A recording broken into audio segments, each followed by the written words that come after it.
दार उघड बये, दार उघड. होम मिनिस्टर कोणाला बघ. होम मिनिस्टर शाळेला उशीर होतो. होम मिनिस्टर आज कामवाली बाई पण नाही आली. होम मिनिस्टर पदरावरती सरकारीचा मोर नाचरा हवा, संसारातून वेळ काढून खेळ खेळूया नवा. Home minister home minister Bandekar Paithani घेऊन आला. होम मिनिस्टर वहिनी उघडताना जा. होम मिनिस्टर रोज वस्तूचं देणार. Home minister home minister home minister home minister. नमस्कार. Brooke Bond red label home minister मध्ये मी आदेश बांदेकर आपणा सगळ्यांचं मनापासून स्वागत करतो. आपण आहोत भक्ती अपार्टमेंट, सेंट्रल जेल वसाहत, ठाणे पश्चिम या ठिकाणी आणि सौ संगीता राकेश राजपूत या वहिनींना भेटणार आहोत. या वहिनींचा स्वभाव म्हणे लग्नाआधी शांत होता आणि लग्नानंतर मिस्टरांच्या विसरभोळेपणामुळे वहिनी तापट झाल्या. बापरे, वहिनी चिडतात? नाही, हे उगाच घरातले ना आधी येऊन काहीतरी बोला बांदेकर असं मला सांगतात, पण वहिनी उगाच चिडत नसणार मला खात्री आहे. पण मिस्टर तरी का सतत विसराळूपणा करतात? कारण त्यांना त्या गोष्टी करायच्या नसतात म्हणून ते मुद्दाम विसराळूपणा करत असतील. अर्थात हे सगळे आपण त्या त्या घराबद्दल काढलेले निकष आहेत. प्रत्यक्षात काय जाणून घेऊया ना. चला सुरुवात करूया आजच्या भागाला. भेटूया राजपूत कुटुंबाला आणि बोलतं करूया, म्हणजे खरं काय ते लगेच स्पष्ट होईल. हे काय घोड्यावर बसलेले होते? हो हे उतरेच ना. नाही, पैसे दिल्याशिवाय मी उतरणारच नाही घोड्यावरनं. पण समजा यांनी अजून दिले नसते तर घोड्यावर बसून असतात. ते कसं आहे माहितीये का, आता घोड्यावर बसून म्हणजे मला माहिती पैसे मिळणारच ना. हा एकच वेळा असतो. भरपूर वर्षापासून होम मिनिस्टरचा वाट बघत असल्यामुळे तो अचानक माझ्या आयुष्यात तो क्षण आला. त्याच्यामुळे मी भरपूर अशी हरवळून गेले होते आणि ते कॅन्सल होणं असं ऐकलं म्हणून मी अगदी हुंडून हुंडून मी रडले का. म्हटलं 22 मिनिटं संपली तरी तुम्ही काही थांबत नाही, घाबरलो.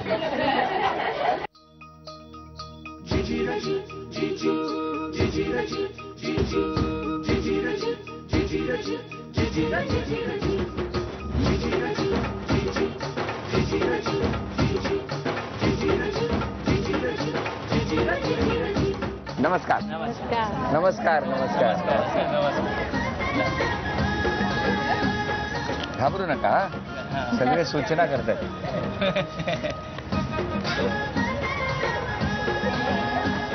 थँक्यू. वहिनी उखाणा घ्या. भरपूर फिरले कोकणाची दरी, राकेश रावांचे नाव घेते, आदेश भाऊजी आले घरी. अरे वा. मग आता ओळख करून द्या सगळे. हे मिस्टर राकेश. नमस्कार. ह्या माझ्या सासूबाई. नमस्कार. हे माझे सासरे. नमस्कार. हे आई. नमस्कार. हे माझे मोठे भाऊ. नमस्कार. ह्या माझ्या वहिनी नमस्कार. आणि माझा हा लहान भाऊ, तुमचा नमस्कार. सर्वात मोठा फॅन. बरं बरं बरं. आणि हे सगळे आमचे सोसायटी वाले. नमस्कार. नमस्कार सगळ्यांना. सुरुवात करूया. आणि ही माझी मुलगी. काय नाव तिचं? या शिका. शिकलोय बाळा शाळेत जाऊन. आणि ही माझी पुतणी. चला आणि आता सुरुवात करूया गप्पांना.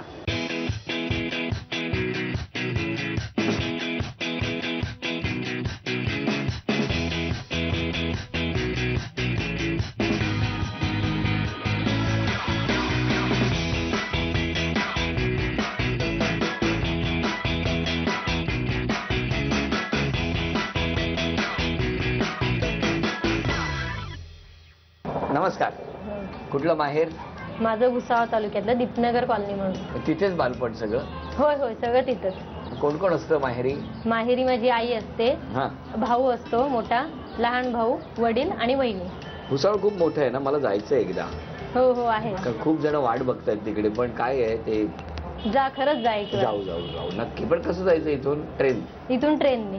भुसावळ किती तासाचा प्रवास? इथून 6.5 ते 7 तासाचा प्रवास. मग तो प्रवास करून तुम्ही इकडे कशा काय आला? आम्ही तिकडनं भुसावळवरनं बसतो ट्रेनला. ट्रेन भरपूर आहेत. कामयानी एक्सप्रेस आहे, पवन एक्सप्रेस आहे, दादर अमृतसर एक्सप्रेस आहे, विदर्भ एक्सप्रेस आहे. नाही पण बालपण तिथे असताना ठाण्यात कशाला आला तुम्ही? ठाण्यात म्हणजे माझं सासर आहे ते भळगाव तालुक्यातलं वरखेडगाव म्हणून. ते किती लांब आहे तुमच्या घरापासून? ते आमच्या घरापासून 70 किलोमीटर. 70 किलोमीटर? होय. सासूबाई माझ्या आत्याच आहेत, म्हणजे वडिलांच्या मामे बहीण. हो होय. म्हणजे लहानपणापासून बघितलेलं होतं. होय, लहानपणापासून बघितलेलं होतं. त्यांनी पण तुम्हाला एवढा बघितलं. कॉन्टॅक्ट नव्हता, म्हणजे माझं सगळं शाळेत आणि कॉलेजमध्ये गुंतलेली असायची, त्याच्यामुळे माझं जाणं येणं नव्हतं. मग वडिलांचं वगैरे असायचं कधीतरी कामानिमित्ताने वगैरे. अच्छा अच्छा अच्छा. मिस्टरांना बोलवा ना. अहो या ना. नमस्कार. नमस्कार. नमस्कार. बसा बसा. पोलीस डिपार्टमेंटमध्ये कसे काय? पोलीस डिपार्टमेंटमध्ये असं साधारण की माझा जो मित्र ग्रुप होता सर्व पोलीस डिपार्टमेंटमध्ये होते. त्यांचं माझं बोलणं चालणं, फोनवर कॉन्टॅक्ट. तर एक आपण काहीतरी समाजसेवा करावी किंवा आपण कुठले गरीब व्यक्ती किंवा आपण जे दैनंदिन जे समाज जीवनात जे जगत असताना कुणाला अन्याय होत असतो की आपण आपल्या चांगल्या कार्यामुळे आपण काहीतरी मदत व्हावी समाजासाठी. या भावनेतनं तुम्ही पोलीस पोलीस कुठे झाली भरती तुमची? आमची भरती इथं भायखेड्याला झाली, मुंबई इथं. तर आमचं त्यानंतर माझी पहिली पोस्टिंग रत्नागिरी दिली, रत्नागिरी विशेष कारागृह. तिथे मी 6 वर्ष रत्नागिरीत होतो आम्ही सुरुवातीचे. 6 वर्ष होय. लग्नानंतर? लग्नानंतर. मग तुम्हाला ह्यांनी कैद कधी केलं? मला यांनी कैद म्हणजे कसं म्हणता बघ, कमीत कमी आम्ही 2007ला मी गेलो पाहायला तिला. पाहायला 2007. 2007. काय महिना कुठला होता? महिना होता तो जून महिना होता. जून कवळा नव्हता नाही, म्हणजे जून महिना होता. अच्छा. आणि मग पाहण्यासाठी गेलो. त्यांनी म्हणजे ऑफर म्हणजे कसं मुलगी आहे, सुंदर आहे, शिक्षण झालेलं आहे, नात्यातली आहे. मग असं नातेवाईकांकडनं कळाल्यानंतर माझ्या मामा आहे तिथं नागलवाडी गाव आहे, त्यांनी बघितलं होतं की बाबा अशी आपल्या नात्यातली मुलगी आहे, तर आपण पाहणी करता जाऊया. बरं. एवढं सगळं ठरल्यानंतर तुम्ही गेलो. या होत्या तिकडे? हो होते ना तिथं. काय आठवतंय तुम्हाला? होते. काय होते? काय हे बघायला आले, पाहुणे आले, नातेवाईकांकडनं त्यांना कळालं. ऍक्च्युली आमच्या समाजात कसं आहे माहितीये का, कसं आहे? नोकरी भरपूर कमी, शक्यतो शेतीच असते, सगळी शेती करणार. शेतकरीच असतात, नोकरीवाले क्वचित असतात. माझं लग्न करण्याचा विचार नव्हता वडिलांचा, पण कळालं की बहिणीच्या मुलाला नोकरी लागली, म्हणून मग त्यांनी ठरवलं इथं कोणाकडे जाण्यापेक्षा बहिणीला आधी मान द्यावा, विचारूया. आणि नोकरी लागली. तुमची पण इच्छा होती नोकरीवालाच पाहिजे? हो, माझी पण इच्छा होती नोकरीवालाच पाहिजे. पोलीस पाहिजे असं पण होती? नाही, पोलीस पाहिजे अशी नव्हती. अशी नव्हती? नाही, अशी पोलीस पाहिजे अशी मुळीच इच्छा पण नव्हती. मग मला सांगा, घरात कोण कोणाची उलट तपासणी घेतं? आता एकंदरीत उलट तपासणी बघायला गेलं आता अधूनमधून जास्त तरी मीच घेते. मीच घेते त्यांची हो का? उलट तपासणी. हो तपास. मला एक आवडलं काय सांगू, तुमचा स्वभाव आहे ना, आता ज्या ज्या गोष्टी विचारल्या त्या सगळ्याची तुम्ही उत्तरं दिली, बरोबर. जराही तुम्ही कधी विसरत नाही. हे कसं काय? हे उलट बोललं. उलट बोलले म्हणजे? भरपूर विसरवा स्वभाव आहे. काय सांगता? होय, कसा काय भरपूर. तो? त्यांचा भरपूर विसरवा स्वभाव आहे. आता मार्केटला जाताना जर त्यांना 4 वस्तू सांगितल्या तर त्यातल्या 2च लक्षात ठेवणार, 2 विसरणार. हो, 2 विसर. आणि नेमकं आधी ज्या 2 सांगितल्या त्या आधी विसरणार. का असं करता? मला कसं मी कामाच्या याच्यात निघालो किंवा मला जी कसं असं वस्तू घेतली, एखादी वस्तू घेतली जी महत्वाची जी दिसली ती, आणि जी महत्वाची वस्तू आता ती वस्तूला मला पाठवल्या तीच वस्तू येत नाही घरात. अरे बापरे. विसरवा स्वभाव भरपूर आहे. स्वभाव आहे माझा म्हणजे आणि एकंदरीत. त्यामुळेच माझी चिडचिड होती. चिडचिड होते? होय, कारण नेमकं महत्वाच्या वस्तू नेहमी विसरतात. पण मला सांगा, लग्न करायचं किंवा बघायला जायचं हे नाही ना विसरलं? ते विसरायचं का, ते आता प्रत्येक क्षण असतो हा जीवनात, प्रत्येक वेळेस एकच क्षण येणारा असतो, तो विसरला म्हणजे सर्व विसरल्यासारखं होतं. तुम्ही गाडीतनं आलात वरातीत का हो, घोड्यावर? गाडीत नाही, बसून आलो. त्यांच्या गावातनं आधी गाडीतनं आले आणि मग माझ्या वडिलांनी त्यांची जिथं व्यवस्था केली होती तिथनं मग ते घोड्यावरनं आले. घोड्यावरून? होय. घोड्यावरून काय सांगता? होय, आमच्याकडे ते खानदेशमध्ये घोड्यावरून 30 स्पर्धा आहे. घोड्यावरून हो, येतात? घोड्यावरनंच तो. आमच्यात एक ते प्रथा आधी लहानपणापासून इच्छा आहे होती. की नवरदेव बसायच्या आधी नवरीचा भाऊ बसतो घोड्यावर, वडिलांच्या इथून घोडा निघतो आणि तो आधी घोडा चेक करतात? तो मंदिरात जातो भाऊ माझा घोडा घेऊन, आणि तिथं यांच्या वडिलांनी माझ्या भावाला उतरवायचं घोड्यावर, आणि भाऊ माझा उतरताना पैसे घेणार. पैसे ती रीत आहे. रीत आहे ती म्हणजे शगुन असतो तो एक घोड्यावरनं उतरायचा. आता पण भाऊ उतरला की नाही? भाऊ उतरला. त्यांच्या वडिलांना पैसे मागितले भावाने. 500 रुपये ते काकाचा मुलगा माझा बसलेला, लहान होता ना, त्याला बसवलं. मग त्याने भावाने यांच्या वडिलांकडनं पैसे घेतले. 500 रुपये घेतले? 500 रुपये. नवरीच्या भावाने जेवढे घेतले तेवढेच त्याच्या दुप्पट पैसे नवरदेवाला उतरताना द्यावे लागतात. तुम्ही काय उतरले? मी उतरलोच नाही. मी म्हटलं मला 1000 रुपये भेटल्याशिवाय मी उतरणारच नाही. आणि माझ्या पप्पांना माहिती नव्हतं की 500 रुपये दिलेले आहेत यांनी, म्हणून रीत आहे 50, 51, 100 अशी रीत आहे. पण भावाने माझ्या 501 मागितला म्हणून सासऱ्यांनी दिले. सासऱ्यांना माहित होतं पुढे जाऊन आपले पैसे वसूल होणार बरोबर. आता 500 दिले म्हणजे 1000 मिळणार हे मग हे सगळ्यांना काय माहिती घोड्यावर होतं. बसलेले होते? हो हो हे उतरेच ना? नाही पैसे दिल्याशिवाय मी उतरणारच नाही घोड्यावरनं. का हो? ती प्रसाद आहे म्हटलं, आता आपला बी मान आहे. समजा माझे पप्पा पण म्हटले मी पैसे देणारच नाही. पण समजा यांनी अजून दिले नसते तर घोड्यावर बसून असता ते अजून. कसं आहे माहितीये का, आता घोड्यावर बसून म्हणजे मला माहिती पैसे मिळणारच ना. हा एकच वेळा असतो, आपल्याला माहिती नाही आता 1000 रुपयासाठी मी काय वापस जाणार का. आपल्याला ऑब्व्हियसली माहिती आहे की आपल्याला पैसे मिळणारच आहे, मग कशाला उतरायचं आपण. आपली लक्ष्मी कशाला व्हायला जाऊ द्यायची. लक्ष्मी तर घेऊन जाणारच आहे आपण ऑलरेडी. नाही आणि मोठी लक्ष्मी घेऊन हा मग आला. तेच. गृहलक्ष्मी घेऊन आला. हो. हो की नाही? हो बरं बरं, अजूनही गप्पा मारूया. पण आता समोर 8 वस्तू येत आहेत. बरं. हा, त्या वस्तूंपैकी किती वस्तू तुम्हाला मिळणार ते बघूया. 8 वस्तू समोर, 4 वस्तू मिळू शकतात. बरोबर. 1 रुपयाचा तो टॅग मिळाला तर. हा चल, वेळ सुरू झाली. कुठे असेल 1 रुपया शोधा आता. 4 संधी आहेत तुमच्याकडे.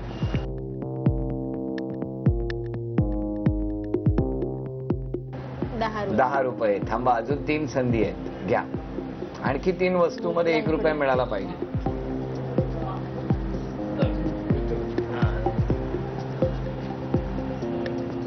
$100. 2 संधी गेलेल्या आहेत, अजून 2 संधी शिल्लक आहेत.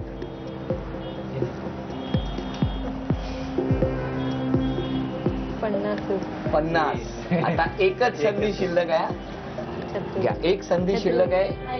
उचल उचल चल. घ्या, तुम्हाला पाहिजे ते. नाहीतर सगळ्या वस्तू परत ठेवायला लागणार. 1000 रुपये. आणि इथे काय होतं बघा,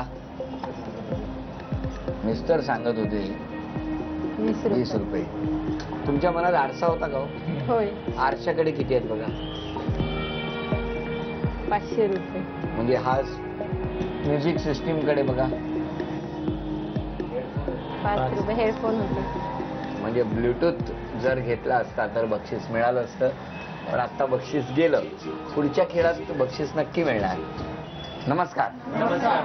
चला, सगळे सज्ज झालेले आहेत आता तक्रार करण्यासाठी. आणि तुम्ही सगळे आरोप खोडून काढा. आज यांची बाजू घ्यायची आहे, हो विसरू नका. हो. हा, नाही तर परत चिडतील या. नाही नाही. पहिला आरोप सासूबाई, बोला. मला वाटलं सुनबाई 2 वर्ष आमच्याकडे लग्न झालं तर आमच्याकडे राहायला पाहिजे. हा, मुलगा नोकरी लागली ते घेऊन गेले. हो, हा तुमच्याकडे ठेवलंच नाही. ठेवलंच नाही आमच्याकडे.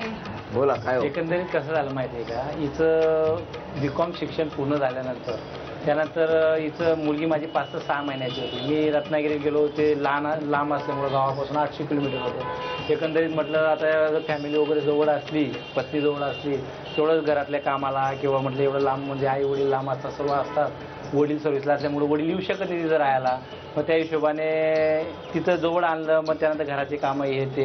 आणि त्याच्यानंतर शिक्षणाचं तिचं LLB पूर्ण केलं 3 वर्षात. LLB केलं? हो, LLB कम्प्लीट वा वा वा. मग चांगलं आहे ना सासूबाई. मग ते कम्प्लीट करत असताना गावी पाठवता येते, तिथं परीक्षा वगैरे असायच्या. सारखं परीक्षामुळे कसं कळलं मला, कळलं. म्हटलं 22 मिनिटं संपली तरी तुम्ही काही थांबत नाही, घाबरतो. पुढचा आरोप. तिचा अंगी चिडचिडपणा जास्त आहे. चिडचिड फार करते आणि मला सारखी फोन करते. 1-1 तास फोन ठेवत नाही ती. तिचे पप्पा रागवता, तू काय ती काय एवढी सारखी फोन करते, तिला कामं करू दे, तिला अभ्यास करू दे. काय हो? एकंदरीत चिडचिडपणा म्हणजे कसं, जर आता ती लहानाची मोठी ती आता आईकडे झाली, घरात काही काम वगैरे किरकोळ स्वरूपात करत असेल. आता इकडं माझ्याकडे काय कुठं घरात कामसाठी कोण व्यक्ती नाही, तर घरातले पूर्ण काम करून शिक्षण करावं लागतं, मुलगी सांभाळावं लागतं. ऑब्व्हियसली एवढं काम असल्यामुळं किंवा एवढे सर्व करत असताना माणूस ऑब्व्हियसली काम जास्त व्याप असल्यामुळे थोडं चिडचिड होतं. त्याच्यात काही एवढं फारसं त्रास वगैरे किंवा आमचं भांडणं वगैरे नसतात. 1-1 तास त्यांनी अगोदर काम वगैरे करून केलं नसेल तिथे 1 तास फोनवर बोलतात. आणि मग कसं काय काम होणार, मग त्यानंतर चिडचिड वाढणारच ना परत. हा, फोनचं ठेवलं तर काम आपलं सुरळीत पार पडेल ना. बरं, आता सांगा तुम्हाला काय सांगायचंय. आता जसं सासूबाई माझ्या म्हणतात त्यांच्याकडे राहायला मी हवे होते. माझं लग्न जे झालं ते 2nd इयर बीकॉम कम्प्लीट झाल्यानंतर. लास्ट इयर बीकॉम माझं कम्प्लीट नव्हतं, मला ते कम्प्लीट करायचं होतं. आणि सासरी राहून मला ते 1st आणि 2nd इयरला जसा स्कोअर निघाला तसा स्कोअर काढणं मला शक्य नव्हतं. त्याच्यामुळे मी आईकडे होते, आईकडे राहिले. आणि त्याच्यानंतर मग प्रेग्नन्सीमध्ये मला मिस्टर घेऊन गेले. त्यांची अशी इच्छा होती की माझ्यासोबत राहावं आणि आपण दोघांनी फिरावं वगैरे. मुलं बाळ झाल्यानंतर एवढं पॉसिबल नसतं, म्हणून मग मी ते घेऊन गेले आणि मी सोबत गेले मग त्यांच्या. आणि जसं आई माझं म्हणते की फोनवर बोलते वगैरे, कसं जॉईंट फॅमिलीत मी राहिले होते आणि तर आता मी एकटी असते. मिस्टर ड्युटीवर असतात आणि कॉलेजला मी जायला माझ्या मुलीला सांभाळायला कोण नव्हतं, मग मुलगी पण माझ्या आईकडे होती. म्हणून सारखं मग मला एकटं पण नको वाटावं म्हणून मी आईला फोन करायचे. कळलं का तुम्हाला? हा सगळ्यांचं म्हणणं आहे तुमच्या चिडचिडपणावर, त्याच्यावरती काय? चिडचिड म्हणजे मेन म्हणजे एकच चिडचिड करण्याचं कारण हे विसरभोळे असल्यामुळे मला भरपूर चिडचिडपणा होतो. जे सांगितलं ते हे कायम विसरतात. आता कालचंच उदाहरण घ्या, आमच्याकडे होम मिनिस्टरची टीम येणार होती. ह्या मिस्टर माझे डिपार्टमेंटली असून त्यांना माहित नव्हतं परमिशन घ्यावी असं, आणि आम्ही अचानक होम मिनिस्टरचा कॉल आल्यामुळे परमिशन घ्यायला वेळ मिळाला नाही. आणि संध्याकाळी डिपार्टमेंटच्या साहेबांकडनं कळालं की परमिशन घ्यावी लागेल म्हणून तुम्ही जरा प्रोग्राम तुमचा पोस्टपोन करा. पण मी भरपूर वर्षापासून होम मिनिस्टरचा वाट बघत असल्यामुळे तो अचानक माझ्या आयुष्यात तो क्षण आला. त्याच्यामुळे मी भरपूर अशी हरवळून गेले होते आणि ते कॅन्सल होणं असं ऐकलं म्हणून मी अगदी हुंडून मी रडले काल. पण मिळाली परमिशन? मिळाली. मी बोललो मॅडमशी, बोललो झाले परमिशन. कार्यक्रम झाला. आणि सगळ्या पोलीस डिपार्टमेंटलाही सांगू इच्छितो की तुम्ही सगळे मंडळी आमच्या सेवेसाठी नेहमी काम करत असता. हाच एक क्षण असतो की जेणेकरून घरी जाऊन तुमच्यावरचा स्ट्रेस थोडा कमी व्हावा आणि त्यातून तुमच्या घराला एक आनंद देता यावा, आणि त्यामुळेच आम्ही आलो.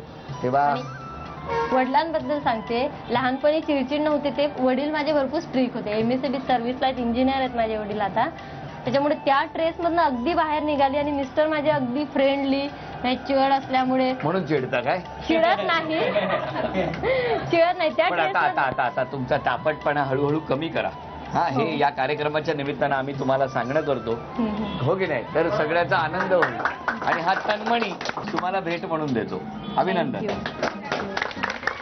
पैठणीच्या खेळात कोण जिंकणार पैठणी बघणार आहोत. आणि आता कुणाचं नाव निवडणार बघूया. एक चिठ्ठी काढा कुठली, आणि नाव आहे मनीषा सुरेश साडे.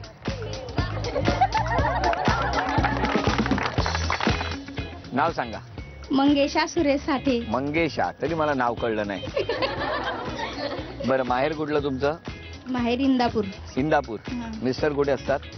इथेच असतात ठाणा जेलला. ठाणा जेलमध्ये. हो. बरं, तुमचं लग्न कुठे तिकडे झालं का? हा, गावी झालं. गावी झालं.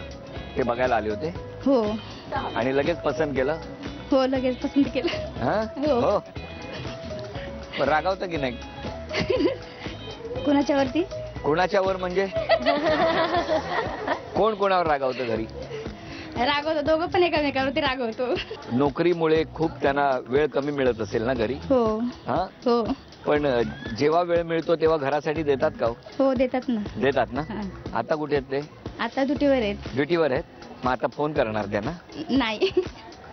पैठणीचा खेळ झाल्यावर करणार की नाही? हो. बरं, चला आता बघूया या खेळात काय होणार. तुम्हाला शुभेच्छा देतो आम्ही टाळ्या वाजवून. हा खेळ समोरच्या बास्केटमध्ये अनेक चेंडू ठेवलेले आहेत. टेनिसच्या चेंडूच्या सहाय्याने इथून तो चेंडू मारायचा आणि मग त्या समोर असलेल्या बास्केटमधले चेंडू जितके खाली पडतील तितके आपण मोजणार आहोत. दोघींनाही 10-10 संधी. त्यामुळे कोण जास्तीत जास्त चेंडू या बास्केटमधून बाहेर पाडतं ते बघूया. ज्यांची गुणसंख्या जास्त त्या ठरणार आजच्या भागातल्या होम मिनिस्टर, ज्यांना मिळणार आहे पैठणी. चला सुरुवात करूया या खेळाला. थांबा थांबा. 3 घ्या. थांबा. 5 झालेले आहेत. रेषेवरती पाय नका ठेवू. 5 आणि 2 7. 11. 11.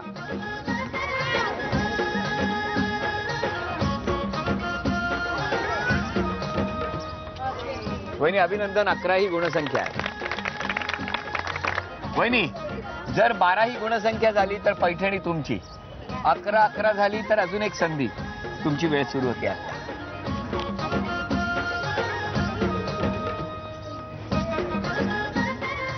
2 3 4 4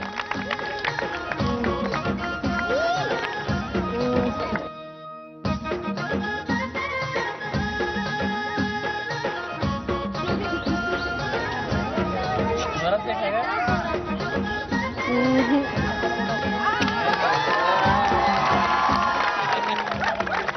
आता होणार आहे होम मिनिस्टरची होम डिलिव्हरी.